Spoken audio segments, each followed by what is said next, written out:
So The Legend of Zelda Tears of the Kingdom, obviously this is the big game for the Nintendo Switch for the springtime. I guess May is still kind of springtime, it's not really summer, the temperatures are pretty decent, and the game ends up coming out next week, next Friday to be exact. But for some people, that wasn't quite soon enough. Back on April 29th, it seemed like the game popped up in a physical format that was being sold online. Then we of course had the game leak digitally online, and ever since then Nintendo's been having their hands go in a million different directions trying to stop the leaks and find out what's going on with this. So obviously there's a lot of things to discuss with this, the legal recourse that's going to happen, how this happened to be, where these leaks came from, and what Nintendo can actually do about it, and a little bit of a funny story as well. So we're going to chronicleize everything in this video. If this is your first time on the channel, be sure to hit that subscribe button, like, comment, and share. Hit the bell notification as well.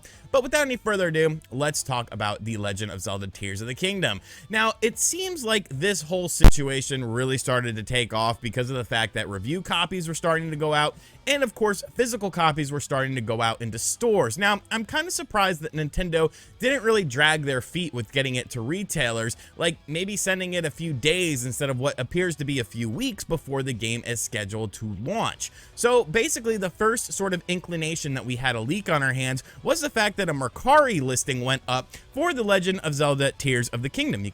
So here's the listing on Mercari that started everything off. This was reported on April 29th by Pori Leaks, and of course this is an image of The Legend of Zelda Tears of the Kingdom. Now some people were questioning whether or not this was a legitimate thing. Was there a cartridge in the box or something like that? But it seems like there was. This was emanating from Illinois, and basically this individual ended up posting more copies of The Legend of Zelda Tears of the Kingdom, whereas this one sold for $100. The other two copies that this individual seemed to have ended up selling for $300 a piece, but the initial copy was on April 29th. So right then and there, we knew there was something going on with Tears of the Kingdom. It was out there in the wild, and it was only a matter of time before that game was fully leaked online. Well, Monday on May 1st, we talked about the fact that this game was appearing to leak online, and I said that it would probably happen today or the next day, that being May 1st, and of course, later on that day, the game did fully leak online. And it seems like this is the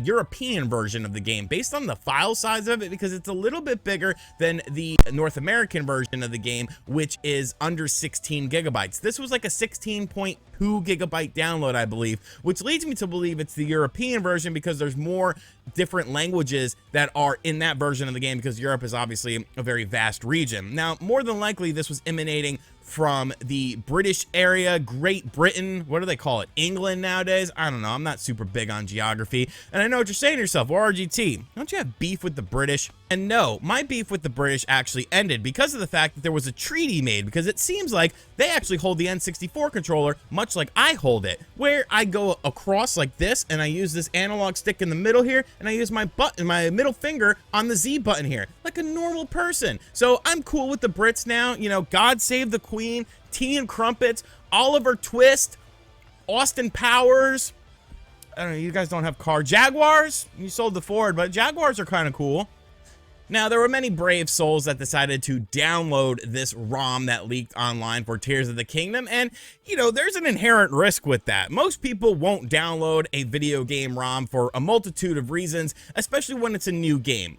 Most importantly, you have the whole legal recourse of this. I made a video yesterday on Nintendo Switch emulation, and people went off the deep end, but it's like, bro, you gotta have balls to download the game. Like, of course, your IP is going to be tracked and stuff like this, and Nintendo or any video game company could potentially come after you. You also are running the risk of the fact that this file could have viruses or malware. It could not even be the game itself. So some people are downloading the game, but most people are waiting. Emulation itself is not illegal. Emulators aren't illegal. If they were, Ryujinx and Yuzu would have been shut down long ago. So don't get mad at me. I'm just informing people how to set up an emulator for the Nintendo Switch on their PC.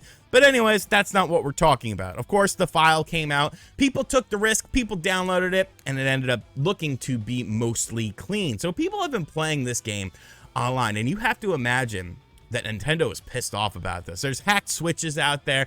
Obviously, the Nintendo Switch had a, safety feature that was triggered by a paperclip. I'm sure everyone is yelling at MBG for talking about that situation with the original Nintendo Switch. Oh wait, nobody is, because emulation is going to happen and hacking is going to happen. It's just, if you end up doing it, like, are you a good person or are you a bad person who's going to pirate everything and, arg matey and not support the video game companies? So now we have to look at Nintendo's side of things, and what's the sort of legal recourse that could end up happening with this? With the individual who sold the games on Mercari, that seems like there's something that could be a potential paper trail. I'm sure when you sign up for Mercari, which I could be wrong on this, but you have to put in some personal information as far as how you're getting your funds via a bank account or PayPal or something like that. So it seems like there would be a bit of a paper trail with this, and then of course the person has to have an account on Mercari anyways. So I do feel like Nintendo could potentially go after this individual, as they are a very petty company, and I could see them doing something like this, building up a case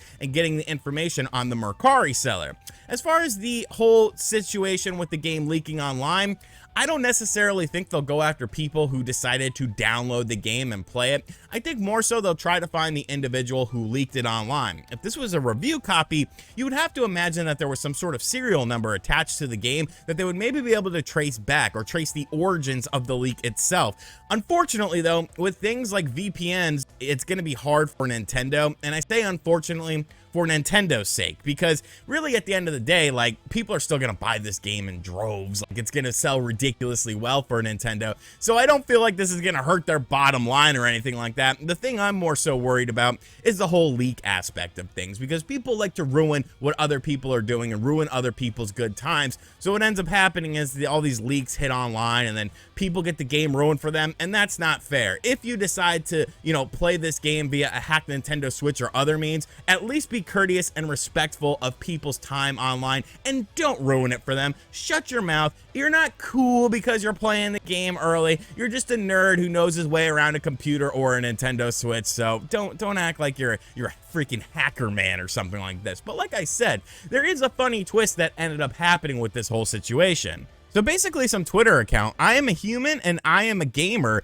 that is now locked for obvious reasons, decided to showcase them with a Peter Griffin little avatar here, playing The Legend of Zelda Tears of the Kingdom on a hacked Nintendo Switch model, to which they said LOL. And then Reggie Fils-Aimé decided to have a little bit of fun with it. I don't know what you want. What I do have are a particular set of skills I have acquired over a very long career, skills that make me a nightmare for people like you. And people really ran with this story, just like crazy with it, and it's like, bro, he's joking around. Like, yeah, he probably could tell Nintendo, be like, hey, look at this Twitter account, they're sitting here bragging about playing Tears of the Kingdom, but he doesn't work for Nintendo anymore. He left the video game industry, a couple of years ago, and I thought he was going to ride off into the sunset and do other things and retire, but it seems like he can't get enough of the industry, and he always tries to sort of, hang around it. I don't know, it kind of bothers me a little bit, but I know people out there absolutely love Reggie, so, it is what it is. But I thought this was very funny, because I mean, it's clear as day Nintendo is very well aware of what is happening with these copies out in the wild and with this game leaking online. What will end up happening? Will there be legal recourse for anyone involved? It's tough to say. I gotta feel like the Mercari seller is probably the easiest person to find out of all of this, and then they could sort of, do a supply chain, like, okay, well, where did you get this from? How did you acquire this? And then, you could do a whole bunch of stuff with that. As far as the game leaking online is concerned, like I said, more than likely a VPN was used to upload the file. Maybe they could trace it back with some sort of serial number or something like that, but it's just an unfortunate situation because the Nintendo Switch just isn't that powerful. It was never that powerful when it first came out, and by using something like essentially a mobile chipset, it makes emulation much easier for people on computers. And of course, if you can hack your Nintendo Switch with that first model of the Nintendo Switch that had a security flaw, I mean, what can you do? Nintendo has rectified it, so you would imagine that most people don't have a hacked Nintendo Switch, but there are some out there. Really, at the end of the day, I don't think Nintendo can do much about anything with this situation. you kind of just got to ride the wave. Once Zelda Tears of the Kingdom hits, nobody's going to care about these leaks anyways. Nobody's going to care about the leaked copies because the game is going to sell like wildfire. It looks to be an amazing experience based on the trailers that we've seen, especially that last trailer. So it's going to be a very exciting time. I'm sure Nintendo, the company that's making billions of dollars a year and, you know, making all this money, I'm sure they'll be okay, guys. Don't get too worked up over this situation. It's just this unfortunate thing that happens with video games. Let me know in the comment section down below what you think of this situation, though. Do you think Nintendo will be able to track down these people? What do you think about people who pirate games instead of buying games? What do you think about people that pirate games and then buy games? Because that's a thing that also happens too. And as always, guys, thank you for checking out this video. If you're new to the channel, be sure to hit that subscribe button, like, comment, and share. Hit the bell as well. And as always, I'll catch you guys on the next video. Later.